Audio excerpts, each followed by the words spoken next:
advisor to President Obama. Amy, I don't know where to start here, but it seems that the miscalculation is that, well, the miscalculation is vast and grave, but these were moves that originated in the Pentagon, no? Well, I mean, we always want to look at how to retain the best and the brightest in our military. That makes our military stronger. I've had 3 kids on active duty. Those of us who are women who have served in our military, those who are actively serving right now, we are not a mockery. We've served, we've sacrificed, we've bled, we've died for this country, for the freedom, for Tucker Carlson to spout off these falsehoods. The problem is when a major news network allows this sort of thing to happen, it really denigrates women in the military and hurts readiness. And in my mind, Fox News ought to apologize to all women in the military, both active duty and those of us who are veterans. Amy, I'm trying to figure out what he's up to, because the military is now under scrutiny, and the new leadership has pledged to deal with extremism in their ranks. There is a lot of Fox viewing all across this country, and certainly the military isn't an exception. What do you make of a cable news host turning the fighting forces into a cultural battleground? Well, I think this is what they do. I mean, and it's sensationalism. It's making things up. It's trying to create a news story where there is none. The fact of the matter is that women serve honorably and have served throughout our entire American history. It's good to see senior members of the military speak out against this.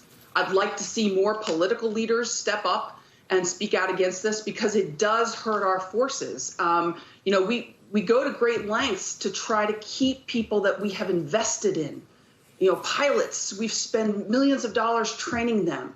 And those of us who are pilots, you know, we want to have families too, women and men. And so we've got to look at what are the kinds of things that we can do here in 2021 to make sure that the people that we have invested in, who have protected us and protected our country, are cared for and are able to have families of their own. This is really important.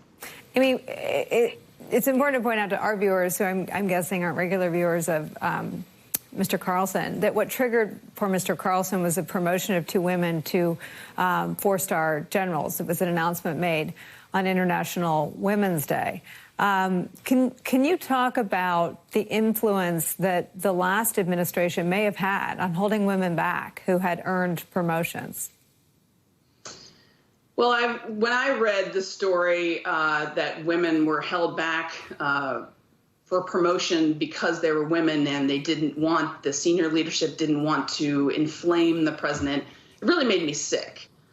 Because, again, these are women who have served this country just like anybody else, and they are competent, they are smart, they are deserving, and they should be in leadership roles, should not be held up for anything. Certainly not for a commander-in-chief who, you know, they might hurt his feelings or something if they promoted a woman. So to me, we now have an administration that believes in a strong military, and to make sure that we have a personnel in our military that are respected. And I'm very confident our current administration is going to look at everything and make sure that we have the best people going forward. And that's what America deserves. Ben, there is a serious side to what is a cartoonish, really debacle and a stain on, even for Fox News, from Mr. Carlson, and that is the flagrant sort of throwing fire inside the military and inside our fighting forces, and as Amy's saying, making a mockery of those who would fight and die for our country. What is driving them so nuts? Well, Nicole, I think there are 2 issues here. I mean, first of all, this is not new. We've had hundreds of thousands of women serve in our military since 9/11, heroically. Fox News, Tucker Carlson like to wrap themselves in the flag of the military when it suits their political purposes, and then run them down when it suits their culture war purposes. Frankly, in the Obama years, I used to be uncomfortable that you would go out to visit enlisted soldiers in places like Afghanistan, and there were a lot of women in the room. And then when you looked at the people with 4 stars on their shoulder, there were not enough women. So what Joe Biden is doing is very important. But I think to your point, Nicole, the danger of this is don't bring the culture war into our military. We need cohesion in our military. Our military, fights together as one team, serves together as one team, and to kind of be provoking this at a time, by the way, when the military itself has acknowledged that it wants to take steps to make sure that the extremism that we've seen in our society, particularly on the far right, doesn't creep into the ranks. To have Tucker Carlson stirring this kind of pot, that is both an insult to the tens of thousands of women who are serving, some in harm's way, and it's also an effort to sow division inside the military itself. And I cannot think of anything more unpatriotic than the type of garbage that Tucker Carlson is spewing on his program. And it's hard to get a statement from a brand new Secretary of Defense that includes the word revulsion. But Ben, revulsion is the right word for it.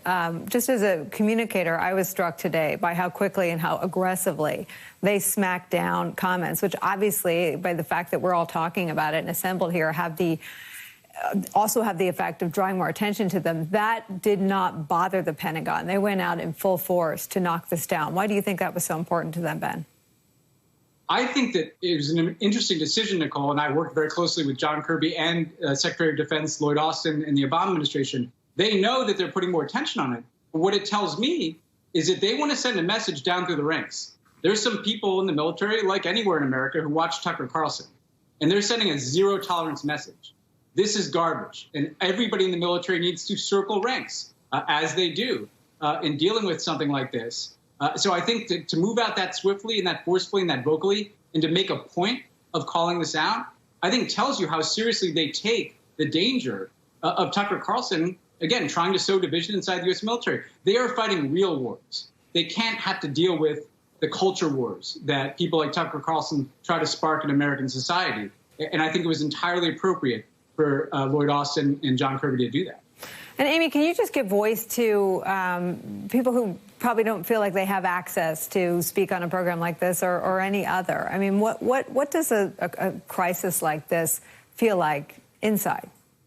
Well, those of us that served, we know better. And, for women who have, particularly women who have been military aviators and are on active duty, those of us who have had children, our kids have probably had more flight time in military aircraft than Tucker Carlson. And so, I think those of us who are women, we've served, we know what the deal is. And I think it's really important, and Ben brought this out too, that our senior military leadership stand up, as they have done, and point out that this is wrong, this is a falsehood, it denigrates our women, it hurts our military readiness when a major news network allows this to happen.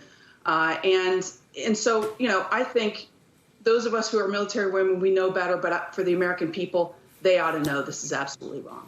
As you're talking, it strikes me that the right was all in on a war against the rule of law when it served their political leader. And it did a lot of harm, and a lot of former national security officials were very concerned at the beginning when, even in Donald Trump's transition, he likened the intelligence agencies to Nazis. And then a 4-year onslaught on the rule of law took place, eroded faith in the Russia investigation, damaged the reputation of the Mueller probe, somehow led to Donald Trump always playing Houdini and never really being held accountable. I wonder what you make, both of you, Amy, you first, about the Pentagon and the military seeming to be the new sort of cultural target for the right. Well, it's very concerning. I think the military prides itself on being apolitical. I certainly did my entire career. The fact that we had the last president wrap himself around the military, call it his own, say that the generals and the troops love him and all of these things really does put the military in a tough position, because when you're wearing the uniform, you don't want to go against the commander in chief. But you know that these things are wrong.